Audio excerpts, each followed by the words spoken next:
Money. The Intruders. July 23rd, 2004. Later that day. Claire and Justin went upstairs from the emergency shelter. Justin was holding the STYR scoped assault rifle, but he also had an AK-74 and a cattle prod, as well as a Glock 11 pistol. Claire was given the Lindstrand air gun from Harding, and she also had an HK-91 assault rifle and a lightweight SIG 320 pistol. Justin clenched the assault rifle somewhat firm as he climbed upstairs, and after a few moments, he and Claire were standing at the relatively short hallway leading to the reinforced metallic door of the bunker. Justin lowered his gun and cocked his assault rifle, and he raised his gun again. Justin's grip on the rifle tightened even more as he prepared to put down whatever might be standing in front of that reinforced door. Seconds later, Justin lowered his gun a bit and slid open the door viewer. The man noticed Main Street, with nobody and nothing in sight.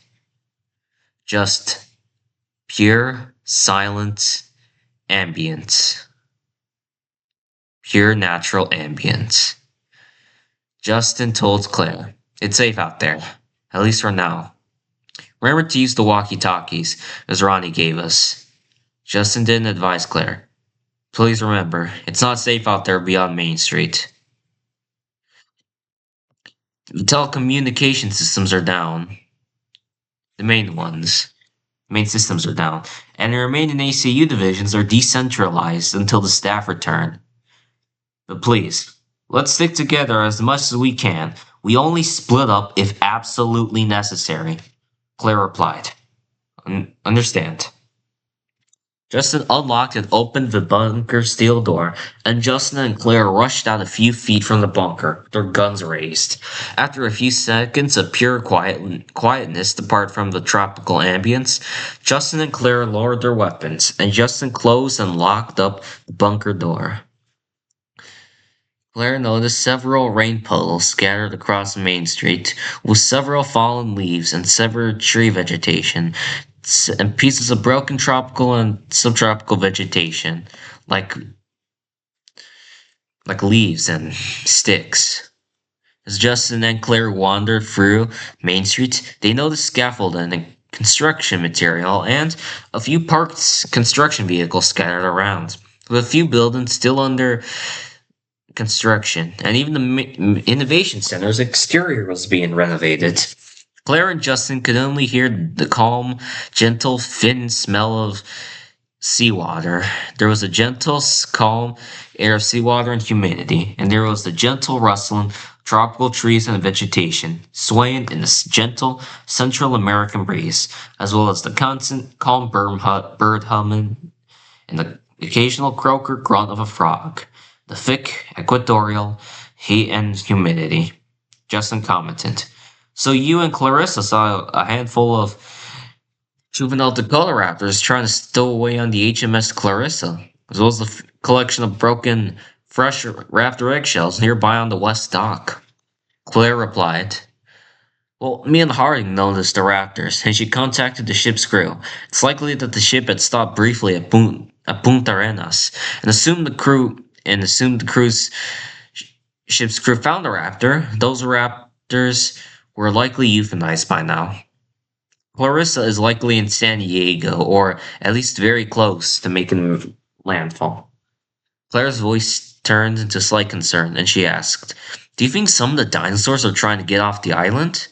Justin answered, "There's 120 miles of water between Isla Nublar and the Costa Rican mainland. Though some dinosaurs were amphibious, I find it hard to believe they could swim easily to Costa Rica." Claire replied, "Indian elephants are known to swim from mainland India to Sri Lanka and the Nicobar and Andaman Islands. I saw that in a nature documentary back when I was 11. Justin answered, "Well, none of the dinosaurs can even swim. I'm pretty sure there's nothing to worry about." Claire commented, "That's because if the dinosaurs aren't given the chance to swim." Claire demanded, "And what about Masrani's pterosaurs?" Has he ever thought of that? Justin replied, Please calm down. But there are yet to be any pteranodons on the island. The aviary is still very much under construction, and all our pteranodons, which is our only pterosaur, are just slightly over a dozen eggs anyways. Claire replied. Oh, my bad for raising my voice, but Claire sighed before changing the tone of the subject. You went, okay. Where's the power plant anyways? Justin responded. It's off of Main Street. It's a decently large it's a decently lengthy distance southwest of here and northeast of Maserati's bungalow and the other Isla Nublar facilities, but in reality, it shouldn't be too far. It's near the holding pen for the Raptor. Chapter 21. The Park. Claire and Justin had just left Main Street and had passed the same grove of cicadas days earlier. Claire asked, So, the power plant for the southern two districts is beyond a large grove of bamboo trees and surrounded by a slightly forested jungle? Justin replied, Why, yes, that's correct. Beyond the large bamboo grove. Yeah. So yes, you're correct. After a bit of walking through the raised roads, Justin turned to his right-hand side. Justin clenched the STYR assault rifle, and his face changed into a face of shock, confusion, and disbelief. Justin said to myself, Oh my god. No, it can't be. After a few moments, Claire paused as she gripped the Lindstranded air gun, and she turned to where Justin was looking, and Claire was equally terrified and confused. The electrified fence of the quarantine pen was turned off. Claire knew this as the red/blue light bulbs that showcased that the power is on were completely turned off, and much of the fencing was ripped out or snapped off in pieces. The dense jungle foliage, the large bushes, a handful of palm trees and oak trees were dead silent, and the security cameras around the quarantine pen seemed loose, almost, in a way Claire couldn't describe. They were facing downwards at a straight angle, and the red light indicating they were powered were gone completely. And there was a rather really fresh trail of a set of three four-toed bird-like footprints leading out into the forest of tall grass and brambles. Claire asked, How the hell did the raptor escape? I thought Masrani and Wu mentioned that the quarantine pens were controlled and guarded by at least a handful of armed ACU guards. Justin replied, Those several guards were here days earlier. They and the rest of the ACU divisions either left with the ship back to San Diego or are scattered at emergency shelters across the island. And because the motion tracking systems and most of the main CCTV cameras and telecommunication lines are disabled for a very long period of time, I believe the Raptor likely used this opportunity from Lorenz's sabotage, and they escaped into the jungle. After realizing they could use those weak spots in the cage, in the absence of the guards, it used this as an advantage and escaped. Just as Claire finished, both he and Claire heard something from the thick, forested, dense canopy running by. The run and stop, and was followed by the slow, crunchy, human-like footprints splashing through rainwater and bushes and stalks of long grass in the brambles. Claire gripped her gun more tightly, and she managed to just barely see something tall, standing, followed by a pale, yellow, reptilian eye. Claire whispered, We're being hunted by it. We have to get out of here now. It's incredibly unsafe out here. Justin swiftly, yet cautiously, dashed briefly, holding his assault rifle in one hand. Justin leaned over, and he fired the assault rifle with both of his hands. Claire and Justin noticed the creature's eye widened in shock, and Justin fired several bullet rounds at the animal's direction, and the Dakota Raptor immediately leapt back and dashed off into the jungle foliage. Justin briefly stopped firing, letting the remaining used bullet rounds hit the ground. He then fired a few more rounds in the direction of the animal until the animal's presence was finally out of hearing. After using the whole magazine, Claire asked, "How far is the power plant? We have to get there and meet." Justin, after hearing the newer, lighter, and even noisier rustle in the underside of the foliage, Justin exclaimed, turning around. "Sorry to interrupt, but be careful." Justin fired yet another barrage at the noise, revealing it to be a small group of compies. Justin stopped firing. He then blasted his gun one last time. The gunfire at the tree scared off a second small group of compies, which ran off into the other side of the wilderness. Justin paused before he blasted the remaining bullet rounds in the direction of the fleeing compies. Justin and Claire paused in silence, and Justin paused, only hearing the smoke and steam of constant gunfire, and remaining used rounds fall into the ground. Justin unloaded his magazine and inserted a fresh, new loaded magazine. He then cocked the assault rifle. He then told Claire, I apologize about that. Now, the power plant isn't too far, anyways. We're slightly under halfway from the power plant. But let's get going. The raptor might still be in this area, along with those compies. This area is not safe. Let's go. Now. Chapter 22. The Intruders. Oh, wait, no. The Trespassers. Sorry about that. Typo. After around 45 minutes. Oop, give me a moment, guys. There are around 45 minutes.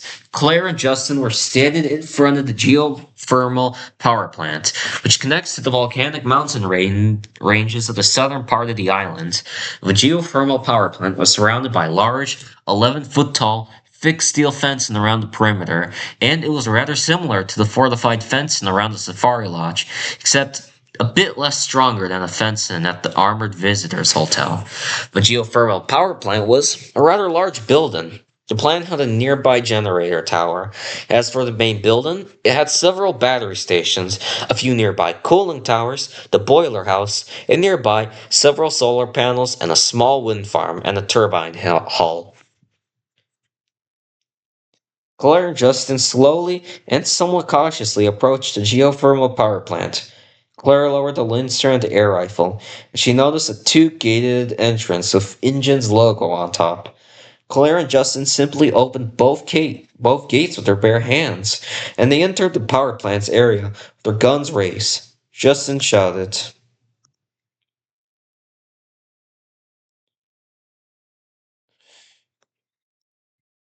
Justin shouted. "Hello? Is anyone here? Hello? We're armed, but we won't hurt or kill anyone. We promise." Claire seemingly continued until she announced, "Hello? Is anyone here? Please help us. The phone lines are down. Some of the dinosaurs have escaped their paddocks. We need to turn on the power. Hello? Hello? Is anyone nearby? We won't hurt you. We need assistance to reboot the power. Please, is anyone here?" Claire exclaimed, "Is anyone here? Hello? Anyone in this damn place? In this Is anyone in this goddamn Costa Rican hellhole?" Claire snapped her lips and she told Justin, "Damn, it really looks like nearly all of the staff left the island. All the Jurassic World staff. And the remaining ACU divisions are decentralized and are staying at emergency shelters scattered throughout the island. I bet they're completely unaware of the situation right now." Before Claire could do anything, there were a single set of rapid footsteps. The, that being rain through the being ran through the gate, splashing through rainwater and stepping on fallen leaves and branches. It was the same Dakota raptor, but proceeded to pounce on Claire. The raptor attempted to claw and scrape at Claire, but was unable to. The Dakota raptor, however, had managed to rip off Claire's HK-91 assault rifle, with the magazine popping off. As such, the raptor couldn't accidentally shoot itself. As the raptor ripped off the slung over gun, it ripped and clawed at the gun. The raptor was dismantling the assault rifle aggressively into severed pieces, as well as a couple of fallen magazines from Claire's pockets. While the raptor was busy biting and clawing at the metallic weapon, Claire quickly picked up the Lindstrand air rifle and she rushed to Justin. Justin noticed a metal pipe and picked it up. Justin slammed the pipe against a parked maintenance pickup truck. Justin shouted, "Hey, you! Get over here! Over here! Over here! Anywhere! Go! Go ahead! Run to me, you sick bastard!" Justin shouted at Claire. "Claire, go! Forget about me! Go turn on the main power! Go! Now!" Claire paused for a few moments. She saw Justin yelling and trying to intimidate and scare off the raptor. Justin exclaimed, "Said back off!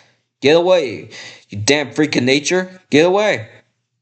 Don't you dare lay a finger on me or her! Get away! Get out! Get away from me! You heard me! Stay away! Keep away! Get out of my way! Back! Back off! Stay away from the both of us! I warned you!" Justin cried, "Yeah! Yeah, that's right! Stay back! Keep away! Back! Damn it, back off, bastards! I warned you! Get away from me and her!" Claire stopped looking. She didn't want to see the outcome. She had to reboot the power lines anyways.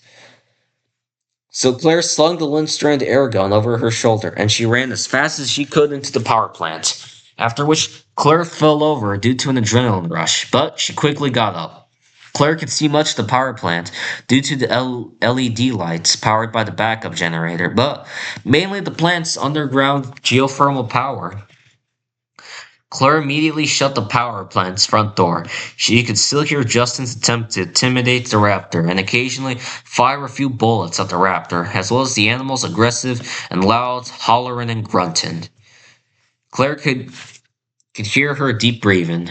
She wandered through the halls of the power plant for the next several minutes. After a short while, the chaos outside her was harder to hear, so Claire's attention was now turned to find the power buttons to restore the power. Claire was told by Masrani the sabotage had been reverted by the park's anti-sabotage and advanced anti-malware systems. So all she had to do was flick on the main power switch to make the power supply stable and then manually press buttons at the power plant. For several more minutes, Claire found it. The geothermal power plant's control room switches, components. Claire ran over and she noticed a power throttle that said, "Boot up main power."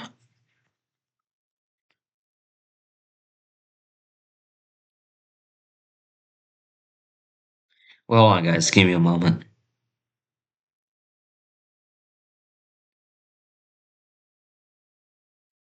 Well, hold on. Just give me a moment, guys. Wait.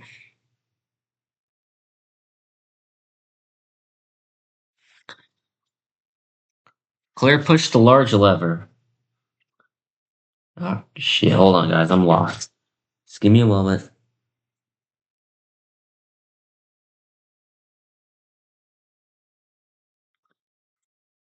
All right. But sorry about that. Cool. Boot up the main power, and Claire opened the safety glass and she pulled the throttle. After which, Claire noticed the power circuit board, and Claire opened it. She noticed a few larger black throttle switch, and Claire pushed the large lever up and down a few times, similar to an oil pump, like just as Masrani told her. And Claire pushed two buttons, one that says open the close, and then close the boot up power, and the true main power circuit booted up, and Claire eventually pressed the buttons, which turned from red to green, indicating that main power was restored. Innovation Center, Creation Lab, Raptor Quarantine Pen, Perimeter Defenses, Safari Lodge, Mizrani Residence, Main Paddock Fences, Easel Nublar Airport, Control Center, Paleo Medical Facility, Staff Center, Monorail Systems, Reserve Paddock, Herbivore Feeding Paddock, Claire didn't notice the LED lights changing their tone of light and indicating the plant doesn't need to rely on its own power anymore. Claire said to herself, chuckling, Mr. Maserati, I think we're safe from the sabotage. We're back in business. Man, I can't wait to tell Justin about this. Claire then commented, I just hope he's okay. He likely is. I bet he's scared off or maybe killed that damn thing. I have to get out of here as soon as I can, though. It's fine. I just have to go back the way I came.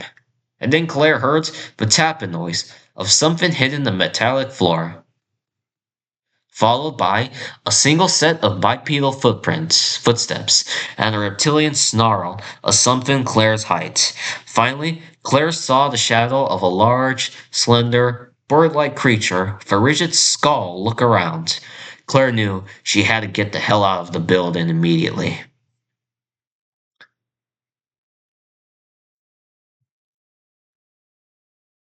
Chapter 23. Justin and Claire. Claire immediately sprinted out of the geothermal power plant, dropping the flashlight from the emergency shelter and then giving walkie-talkie. The Dakota Raptor turned its head and sprinted after Claire.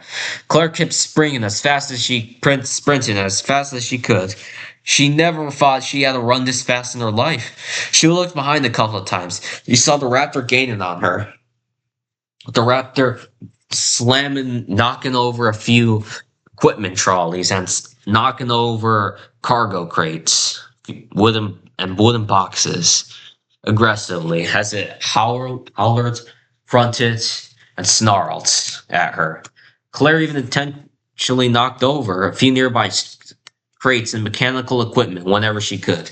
Claire saw the front entrance and she dashed through the door. She then slammed shut the door and docked a series of crates, parts, construction materials, and metallic pipes at the front entrance. Claire leaped out a few feet and she lay on the ground, crying slightly.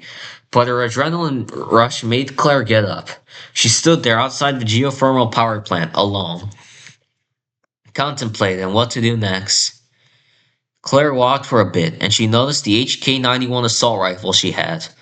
Claire was filled with guilt, fear, sadness, and anger at the same time. Claire looked at the rifle, which was almost split in half, and even then, most of the other components of the gun were jammed or completely unusable. Claire picked up the broken assault rifle and aggressively tossed it into a puddle of muddy water from the tropical storm. But Claire's attention was turned to a series of several used pistol rounds and two pistol magazines. Claire became more concerned as she noticed the same metal pipe Justin used was thrown against a series of construction equipment, and the pipe was rather scraped and somewhat damaged, and Claire could even see a small amount of blood. Claire cried out loud, realizing the horror. Justin? Justin! Justin Williams! Are you there? Justin! Hello? Are you okay? Do you hear me? Claire exclaimed. Justin! Can you hear me? Where are you? Are you still there? Justin! Please respond. Justin! Help! Where are you? Claire wandered a bit, only here in the tropical wilderness, and after a bit, Claire noticed several used magazines and tons of used bullet rounds. There was even a few bullet holes in the side of that same pickup truck Justin slammed that metal pipe against. Claire left the gates and the power plant behind, wandering through the simple road, the simple maintenance road. Just after a few minutes, after several minutes, Claire saw Justin's cattle prod and its batteries spilled out from the compartment in a hurry. Claire also saw Justin's SDEYR assault rifle, which was covered in blood splatters and jammed completely. Claire, after a few minutes wandering around the dirt path away from the power plant, she noticed a trail of blood, and Claire whispered to herself in horror, Justin! Claire ran through the jungle, only to see the raptor in front of her, several feet away. The raptor had escaped the power plant somehow. It could open doors. These things were damn intelligent as hell. Claire grabbed for the Lindstrand air rifle. She recocked and aimed the gun to the raptor. Claire was sweating heavily. She didn't know what to do. Even though she thought she could just shoot dead the raptor, she was ready to pull the trigger. My bad. Uh, Hope I didn't say the N word. My bad. I'm actually sorry if I did. My mistake. Didn't mean to. I'm not racist. YouTube, don't demonetize me. Okay, back on topic. She was ready to pull the trigger, but she was paralyzed with fear. Claire, by sheer luck, or that she managed to make her do it, she pulled the trigger and fired the canister of CO2 at the Dakota Raptor. The canister was injected automatically right at the lower neck. The Dakota Raptor's eyes immediately dilated completely, and the Raptor's nostrils started to bleed, and blood-mixed saliva started to spill from the dinosaur's mouth. The mouth bleeding and nose bleeding intensified within a few seconds, and the Dakota Raptor immediately began to slow down its speed. And right as it was going to charge at Claire and maul her, the raptor collapsed just feet from her. Claire stared at the now dead Dakota raptor, slowly lowering her gun, which began to flail rapidly. The animal was going through a series of constant seizures and convulsions, with its eyes completely dilated, and foam and blood mixed foam and blood from the nostrils continued to spill across the ground. After a few seconds, after a few minutes, the dinosaur's body twisted and convulsed before falling completely silent. As Lara completely lowered the gun off, lowering her guard, the raptor was now dead. Its eyes dilated, completely still, and its head surrounded by a fresh puddle of blood from its mouth and nostrils.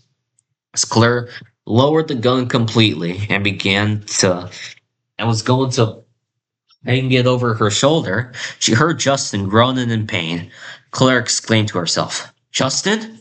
Claire threw the Lindstrand air rifle into a puddle of muddy water. She began to run to the source of the voice, and along the way, Claire threw the box of extra canisters for the gun onto the forest floor.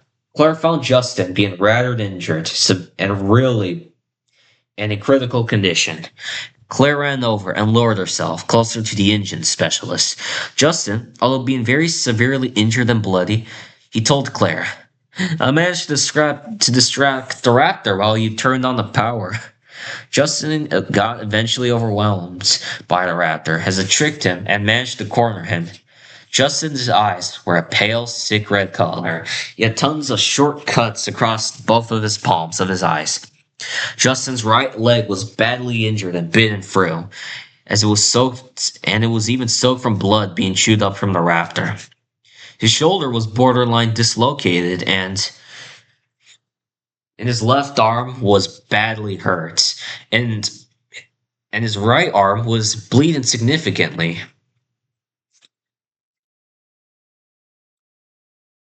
Justin's face was also covered in blood along his mouth and his nose.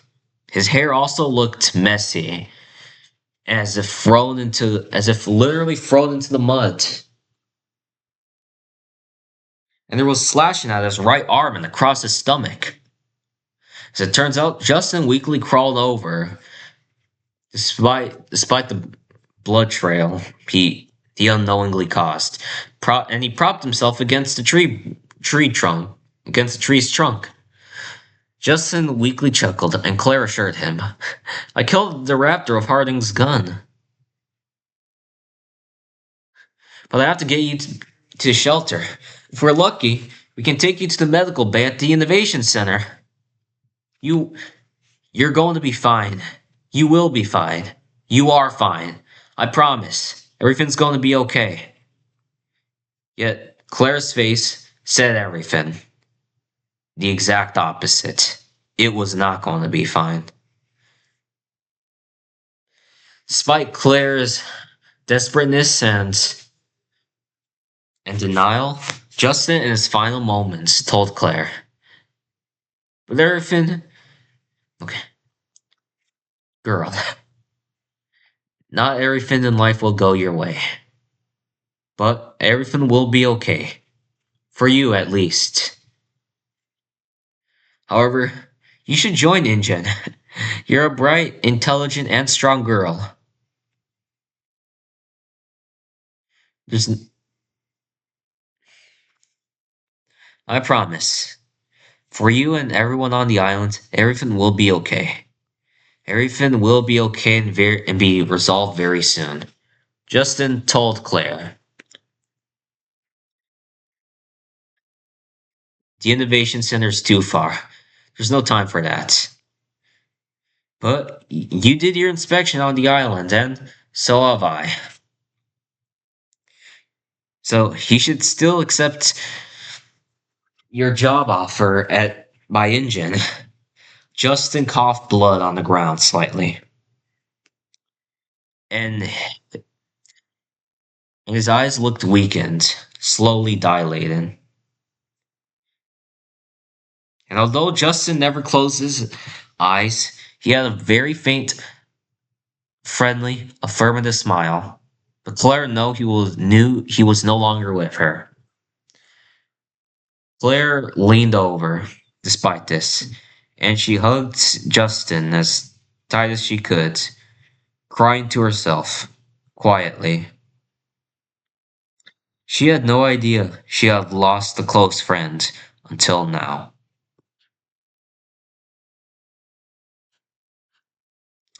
Chapter 24. Departure. The next day, July 24th. Wait, or the 25th. Okay, July 25th, 2004, late evening. At the airport was Claire Deeren, Dr. Wu, and Simon Masrani. They were at the Isla Nublar airport, and at the time, it was late evening. Masrani remarked to Claire, "You did good. You did really good. You managed to help out Justin, and you managed to euthanize the raptor. You even managed to boot up the power at the power plant. All alone, except for Justin accompanying you. You and him are heroes for the park." Claire simply replied, holding back tears. She had a sad voice in pure denial, but Justin didn't make it out. Masrani assured Claire, "I'm genuinely sorry for your loss, and even I am heartbroken by the death of Justin. However, I promise Jurassic World won't have any Dakota Raptors for public display due to their unpredictable and extremely aggressive nature." Masrani then said to Claire, Okay. I have just one last offer for you, and it's okay if you decline. I can offer you a high-ranking park accountant and engine executive position at Jurassic World. However, you can decline if you want. If that's the case, I'm recording. I'm recording, Unc. Okay, sorry about that. It's just my dad. I'm really sorry about that. Okay, where was I? Oh yeah, let's start over. I just have one offer for you, and it's okay if you decline. I can offer you a high-ranking park accountant slash manager in the engine director executive position at Jurassic World with a high rewarding salary of several $100,000 per year. However, you can decline if you want. If that's the case, you will be given a non-disclosure agreement from my company, and you mustn't reveal anything about Jurassic World to the public. More so, you cannot reveal anything about the incident that happens at Jurassic World this week. Masrani assured Claire. Of course, we're going to be cutting the internship program short today due to the incident that happened. However, if you were to decline your offer as an engine executive and sign that non-disclosure agreement once you get back to Los Angeles, you, I promise you, me and my company will never bother you again. You can live the rest of your life in peace with no bothering from my company. I mean it. Claire paused before turning back and answering Masrani. Sir, I'll take the offer as an engine executive. Masrani had a faint smile for a moment before asking, Are you sure you want to take this position? Claire replied, Why, of course. I'll take Justin's dying wish personally. I will fulfill what he told me before he died of his injuries. Moments later, Wu came to Masrani and told him, Sir, one of your jets, the one you called in, it arrived. It just landed minutes ago. And the luggage and equipment is already being loaded on board. As Ronnie said to Claire, We'll talk more about this on the plane. And after a few moments, Wu, Claire, Masrani, and a few accompanying Jurassic World geneticists and a handful of ACU guards boarded the Gulfstream jet. After which, a park ranger shut the airplane's door. The airplane's engines began to truly start up, and the airplane began to move forward, driving against the driveway. A park ranger with light wavers, like before, when Claire arrived, waved upwards, and the Gulfstream jet lifted itself up into the air. Eventually, the airplane ascended higher and higher, leaving the airport behind. While the airplane was leaving the Isla Nublar airstrip and leaving the islands and heading to San Diego, Claire asked, So, is everyone back on the island? And as of now, is my internship toward the park truly finished? Masrani replied, Well, you're correct. We had to cut the internship shorter than we expected due to that sabotage and the accident that escalated in the days following. Yet even then, nearly all of our park staff managed to return back to the island, much earlier than intended. Once the storm passed, order was restored to the island. The ACU command system is much more centralized, and any and every escaped dinosaurs during the incident were either returned to their paddocks on their own or were tranquilized and returned to their paddocks. The motion tracking system is on, and the perimeter defenses are rebooted up again. As the airplane ascended higher and higher, leaving the island behind, Claire looked outside. She saw a handful of deer-like creatures in the forest clearing, and the creatures were regular deer, but large. Had large, tusk-like upper teeth jutting out. Wu responded, Those there are the nubular tufted deer. They're a native species living on the islands before we found the Jurassic World. Eventually, the airplane flew past the same maintenance roads and grasslands, and eventually over the perimeter walls. And soon, the airplane was flying over Isla Nublar's tropical wilderness. Claire asked, Are there any other animals that lived here before the dinosaurs? Wu responded, There's the Isla Nublar boa constrictor, the Nublar quill, some red caimans, and striped boas, and even a small colony of wild iguanas. And occasionally, brown pelicans occasionally stop to rest in the island during migration seasons. As Claire looked outside, she noticed the jets flying over Nublar's western highlands, and eventually out over the deserted beaches. As Claire admired the smooth, calm, tropical beaches and the calm ocean currents, Claire looked outside. She saw a flock of brown pelicans.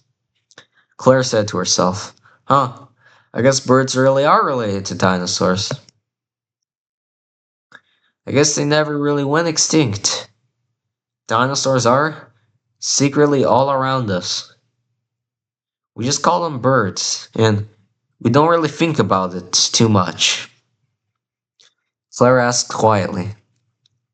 So when do I start my work as an engine executive? What will happen to Justin's family?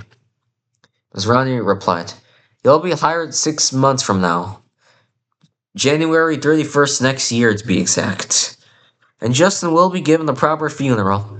I'll donate much of the proceeds of this internship program to his family. I mean it.